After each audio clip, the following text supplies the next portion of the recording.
Hello friends, அனைவருக்கும் வணக்கம் and welcome back to my channel. இன்றைக்கி நம்ம சேனலில் என்ன வீடியோ ஷேர் பண்ணியிருக்கோன்னா, நம்ம ஊரில் திருமாரியம்மன் கோவில் கும்பாபிஷேகம் எபிசோட் 1 ஷேர் பண்ணியிருந்தேன். இப்போ எபிசோட் 2 வந்து ஷேர் பண்ணியிருக்கேன். ஃபஸ்ட்டு வந்து பந்தக்கால் வச்சாச்சு. அடுத்தது விக்னேஸ்வர பூஜை செஞ்சு முடிச்சுட்டு தேர்டு ப்ராசஸ் வந்து என்ன பண்ணுவாங்கன்னு பார்த்தீங்கன்னா, அம்மனுடைய கருவறை சிலை இருக்கு இல்லையா, அதை வந்து கரி ஊர்வலம் அப்படின்னு சொல்லுவாங்க. கரி ஊர்வலம் அப்படின்னா கருவறை சிலைகள் இருக்காங்க இல்லையா, அவங்க எல்லாருமே வந்து திக்விஜயம் பண்ணுவாங்க. மாட்டு வண்டியில் உட்கார வச்சுட்டு ஃபுல்லாக திக்விஜயம் போயிட்டு வந்துட்ட பிறகு தான் அதுக்கப்புறம் கும்பாபிஷேகத்துடைய வேலைகள் தொடரும். இப்போ நம்ம அம்மா வந்து திக்விஜயம் பண்ணுறதுக்காக ஏற்பாடு ஆயாச்சு.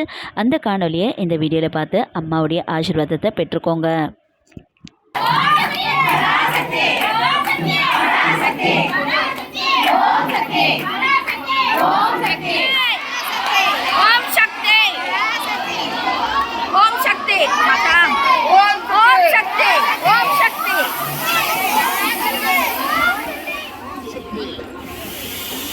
ஓகே, அது வீடு வந்துடா எல்லாத்தையும்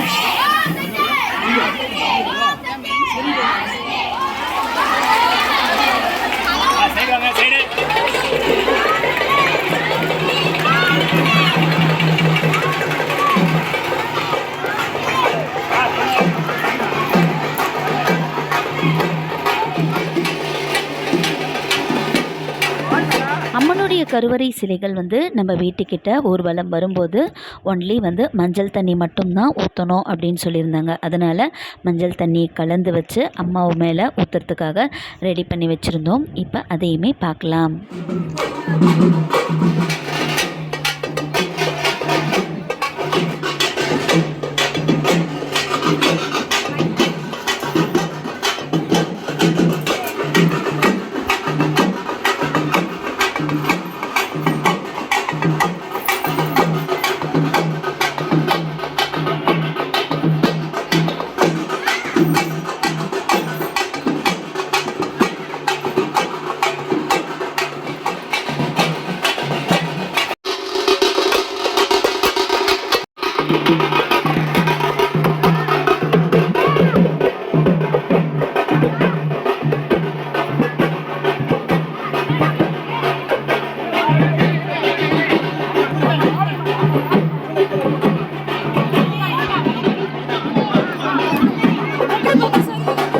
இப்போ நம்ம திருமாரியம்மன் திக்விஜயம் போயிட்டு ஊர்வலமாக அவங்களுடைய இல்லடத்துக்கு திரும்பி வந்தாச்சு.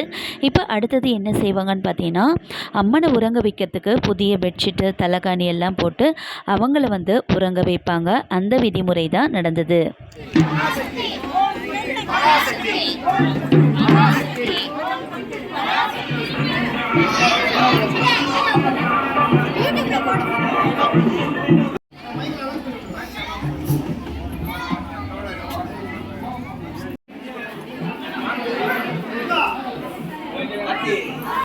ஓம் சக்தி, ஓம் சக்தி, ஓம் சக்தி, ஓம் சக்தி, ஓம் சக்தி,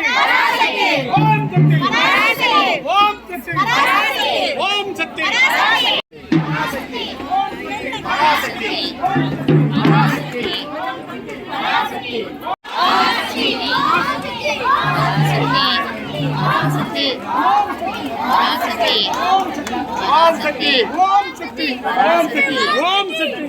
இப்போ நல்லபடியாக அம்மா திக்விஜயம் போயிட்டு வந்து உறங்க வச்சாச்சு. அதுக்கு அடுத்தது கும்பாபிஷேகத்துக்காக யாகசாலை எல்லாமே ரெடி ஆயாச்சு. இந்த வீடியோவை நான் நெக்ஸ்ட் வீடியோவில் அப்லோட் பண்ணியிருக்கேன். இந்த வீடியோ பிடிச்சிருந்தா மறக்காமல் சேனலை சப்ஸ்கிரைப் பண்ணிக்கோங்க. இதில் நெக்ஸ்ட் வீடியோவில் பார்க்கலாம். பாய்.